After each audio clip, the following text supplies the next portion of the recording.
If you've ever sat down with a financial advisor, you've been handed the form.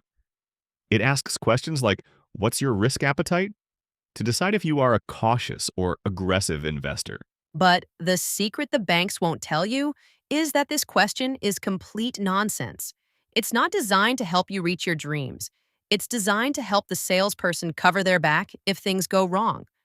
Today, I'm going to show you why your risk appetite is a myth, why safe investments like bonds can actually crash 40%, and most importantly, how you can start designing a risk management strategy for yourself. Just a note before we start.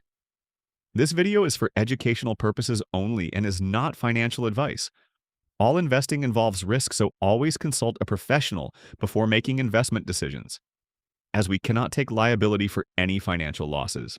These forms are broad brush tools. They want to shove you into a preset mix of stocks and bonds based on the theory that bonds are safe. But look at 2022. Long-term treasury bonds, supposedly the safest asset on earth, fell by a staggering 40%. Unlike stocks, those losses might take decades to recover. If the safe option can drop 40%, how useful was that checkbox you ticked? To understand risk, we have to look at how our brains work. Think about three things: driving a car, flying a plane, and investing. The car. You've been in cars since you were a kid. You feel in control.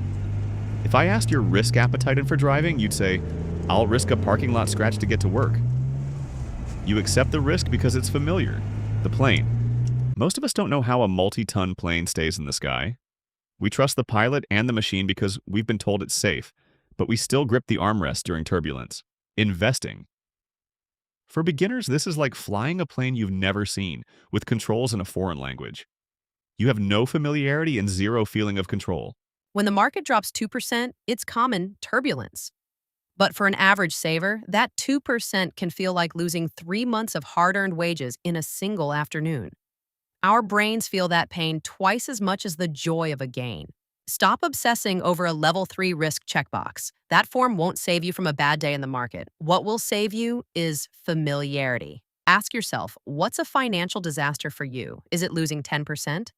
15%? Would you risk a 15% drop if you knew you'd recover in 2 years?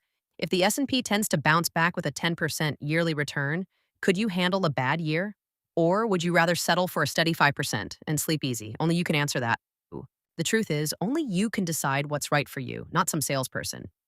To do that, you've got to put in the effort and get to know how investing works, just like you'd learn about cars or planes.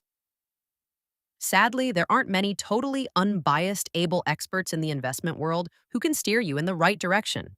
If you want to make smart choices, you have to learn for yourself. There's no shortcut. Click the link below to watch our next video on the bond trap and see why the safe part of your portfolio might be the most dangerous thing you own.